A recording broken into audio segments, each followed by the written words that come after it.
Hello viewers, অচিতদার free coaching চ্যানেলে তোমাদের সকলকে স্বাগত জানাই। আজকের এই ভিডিওতে তোমরা যারা ক্যালকাটা ইউনিভার্সিটিতে বিএ হিস্ট্রি অনার্সে থার্ড সেমিস্টারে পড়ছো, তোমাদের যে ডিএসসিসি 3 পেপারটি রয়েছে, প্রাচীন ও আদি মধ্যযুগের ইতিহাস, এই পেপারটির যে সাজেশন 2025-এর সাজেশন নিয়ে আলোচনা করবো এই ভিডিওতে। তো তোমাদের 75 নম্বরের পরীক্ষা হবে, সেখানে 20 নম্বরের প্রশ্ন 3টি তোমাদের উত্তর লিখতে হবে।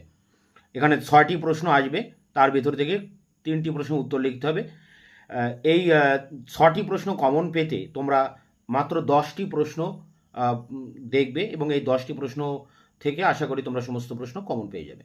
তো দেখো, এখানে প্রথম প্রশ্ন, কর ব্যবস্থার বিশেষ উল্লেখ সহ মৌর্য অর্থনীতির উপর প্রবন্ধ লেখো। পরেরটি মৌর্য সাম্রাজ্যের পতনের কারণগুলি আলোচনা করো। 1 এবং 2 দুটোই মৌর্য সাম্রাজ্যের উপরে, একটি মৌর্য অর্থনীতি, একটি মৌর্য পতন। এই দুটির একটি অবশ্যই পরীক্ষায় কমন পাবে। এরপরে দেখো, 3 দাগে রয়েছে কুষাণ সম্রাট কনিষ্কের রাজনৈতিক ও সাংস্কৃতিক কৃতিত্ব লেখো। আর 4-এ রয়েছে পল্লব স্থাপত্য শিল্পের পরিচয় দাও। এই 3 এবং 4 এই দুটির মধ্য থেকেও একটি প্রশ্ন পরীক্ষায় কমন পাবে। অর্থাৎ তোমাদের যে 3টি প্রশ্ন পরীক্ষা লিখতে হবে, তার মধ্যে প্রথম 1 থেকে 4 দাগের ভিতরেই তোমরা 2টি প্রশ্ন কমন পেয়ে যাচ্ছ। এই 4টি প্রশ্নের মধ্যে 2টি প্রশ্ন কমন পাবে, আরও একটি প্রশ্ন তোমাদের কমন পেতে হবে। তার জন্য তোমরা গুপ্ত যুগের উপরে আরও 2-3টি প্রশ্ন করবে। দেখো, 5 দাগে সমুদ্রগুপ্তের রাজ্য জয় নীতি উল্লেখ করে সাম্রাজ্য বিজেতা হিসেবে তার কৃতিত্ব আলোচনা করো। অর্থাৎ সমুদ্রগুপ্তের কৃতিত্ব। পরেরটি দ্বিতীয় চন্দ্রগুপ্তের কৃতিত্বের মূল্যায়ন করো। পরেরটি গুপ্ত যুগকে ভিত্তিভূমি বলে কেন চিহ্নিত করা হয়।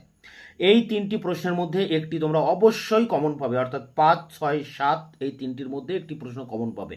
তাহলে 7টি প্রশ্ন যদি তোমরা করো তাহলেই কিন্তু 3টি প্রশ্ন কমন পেয়ে যাবে।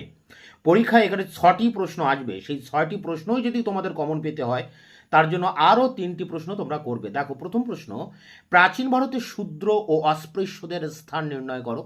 পরেরটি, প্রাচীন ভারতে নারীর সামাজিক মর্যাদা নির্ণয় করো। আর পরেরটি, অজন্তা গুহা চিত্রের উপর একটি প্রবন্ধ লেখো। এই 10টি প্রশ্ন top most important, top 10 question বলা যায়। এর ভিতর থেকে আশা করি তোমরা 6টি প্রশ্ন কমন পাবে, তোমাদের 3টি প্রশ্নের উত্তর লিখতে হবে। এবার 5 নম্বরের টিকা প্রশ্ন 3টি লিখতে হবে, 15 নম্বর এখানে পাবে।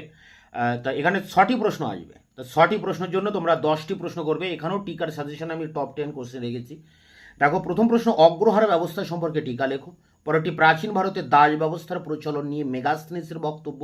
পরেরটি, গৌতমীপুত্র সাতকর্ণী সম্পর্কে টিকা লিখুন। পরেরটি, গান্ধার শিল্প সম্পর্কে টিকা লিখুন। এই প্রশ্ন ভেরি ভেরি ইম্পর্টেন্ট, আসবেই বলা যায়। পরেরটি, মৌর্য প্রশাসনিক নিয়ন্ত্রণকে রমিলা থাপার কতগুলি ভাগে ভাগ করেছেন। পরেরটি, শক ক্ষত্রপ রুদ্র দামনের শাসনকালে শক সাতবাহন সংঘর্ষের বর্ণনা দাও। পরেরটি, প্রাচীন ভারতের ইতিহাস রচনায় অর্থশাস্ত্রের গুরুত্ব লেখো। পরেরটি, ইন্দো রোম বাণিজ্যের প্রধান বৈশিষ্ট্যগুলি লেখো। পরেরটি, সঙ্গম সাহিত্য সম্পর্কে টিকা লেখো।